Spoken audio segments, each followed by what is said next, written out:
Hi, good afternoon. My name is Daniela, and today I'm going to be presenting my final project. I chose the book Just Mercy by Brian Stevenson, and I also chose Chapter 8, All God's Children. To begin with, I'm going to be summarizing Chapter 8, and there are four main stories in this chapter, and I'm going to be starting with Trina's. And Trina Garrett was the youngest of 12 children living in the poorest section of Chester, which was an area in Pennsylvania. And she lived in an area where extremely high rates of poverty, crime, and unemployment were very normal. And during all of this, her father, who was Walter Garnett, was a former boxer, and he failed his career and he didn't turn out to be a professional boxer. So after that, everything went downhill and he turned into a violent, abusive alcoholic, and he was well known to local police. And Trina's mother, after that, became sick and bared so many children, and some of them whom were conceived during rapes by her husband. And Walter sexually abused Trina's mother, all of her sisters, and including herself, and they were all terrified of him. And after that, many mental health issues, traumas, and many other intellectual disabilities began arousing. Trina's mom unfortunately died when she was 9, and her sisters started taking care of each other. And when his dad started abusing them more and more, they ran away from home, and they basically starved themselves to death, or got whatever they could from trash cans. And her mother's death, abuse, and the desperate circumstances all turned into Trina becoming emotionally and mentally unstable. And later on, Trina wanted to visit some of his guy friends, and in the way to go looking for them, she lit some matches to find the room and accidentally lit the whole house on fire and burned two of his best friends. And after this, she was traumatized, and the mom of the kids, um, she killed, unfortunately, accused her of starting the fire intentionally, and she was convicted of second-degree murder and sentenced to life in prison. And Trina had no intent to kill, but under the law, he, there was no other consideration, even though she suffered from mental illnesses, poverty, and abuse. Then there's Ian's story. Ian, Manuel, and two older boys attempted to rob a couple who were out for dinner in Tampa, Florida. And Ian at this time was 13 years old. When Debbie resisted, that's the woman they tried to rob, Ian shot her with a handgun given to him by the older boys, and the bullet went through Debbie's cheek, shattering several teeth and severely damaging her jaw. And all the three of the boys were arrested and charged with armed robbery and attempted homicide. And the judge accepted Ian's plea and then sentenced him to life with no parole.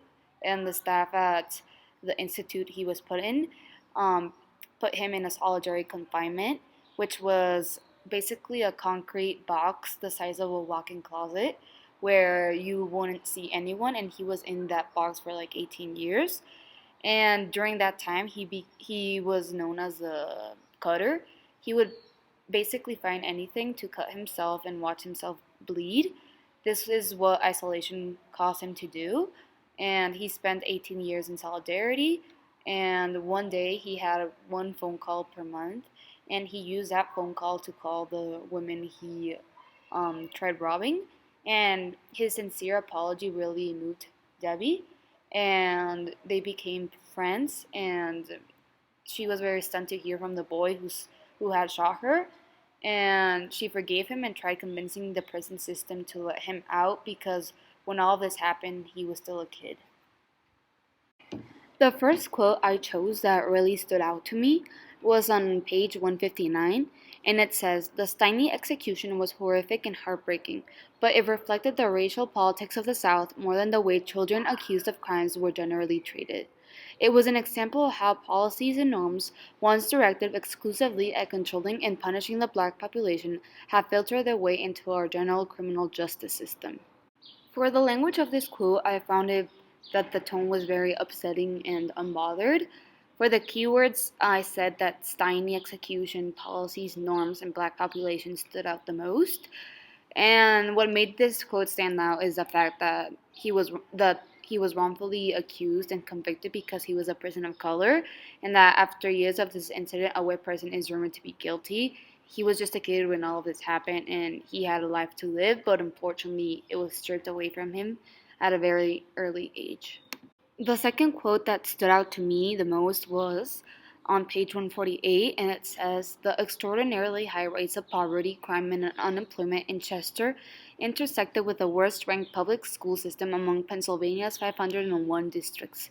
Close to 46% of the city's children were living below the federal poverty level." And in my opinion, the language of this quote was very straightforward and shocking, and some keywords were poverty. And what makes it stand out the most was the lack of education was caused by the high rates of poverty, crime, and unemployment, which led to the lack of education.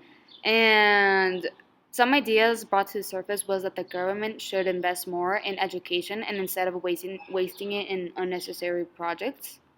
An outside source I thought would fit perfectly with the theme of the chapter was regarding racial disparities in the US criminal justice system.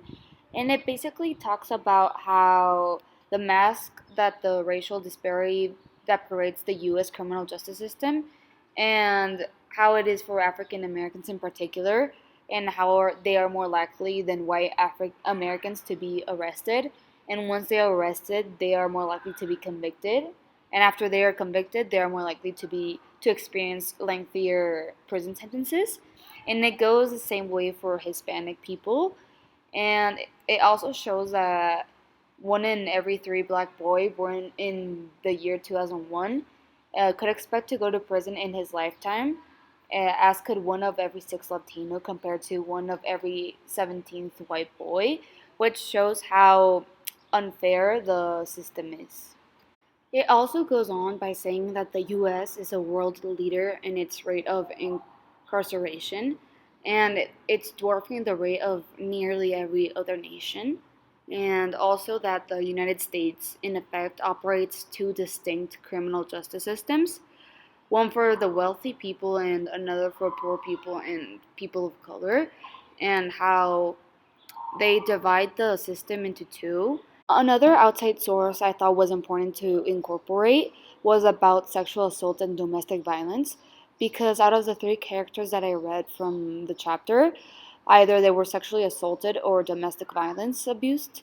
And sexual assault can come in many forms, and it could be sexual abuse, harassment, rape, whatever it is. And domestic violence can also come in many other ways, and it could be psychological threats, emotional, sexual, financial, material, and spiritual or verbal abuse. And I really do think that it is important to spread awareness in this specific issue, because many people who are victims of domestic violence or sexual assault are terrified to stand up for themselves and they remain silent instead. So I think this is a very important outside source to incorporate. And to wrap it up, I would like to say that these are not just stories, these are lives of the people who have had the courage to speak up about their past struggles. And these are issues that are pivotal to know because of how many people it affects. Traumas, disabilities, mental issues are all important topics that should be discussed, and there should be more awareness towards them. And something we can do to make sure that these individuals feel safe and, in a sense, feel as though they have a second chance in life is by letting them express how they genuinely feel instead of acting like they are outsiders, be their shoulder to cry on, or be a person that they can trust and talk to. And also, once I dig deeper into the chapter, I wasn't aware of the fact that the criminal justice system is so corrupt and abusive, especially towards African Americans, Latinos, or anyone in specific who isn't white. They receive harsher punishments, and people are now starting to realize that this is in no way, shape, or form acceptable. And there should be a law that prohibits the criminal justice system to harshly punish individuals of other races.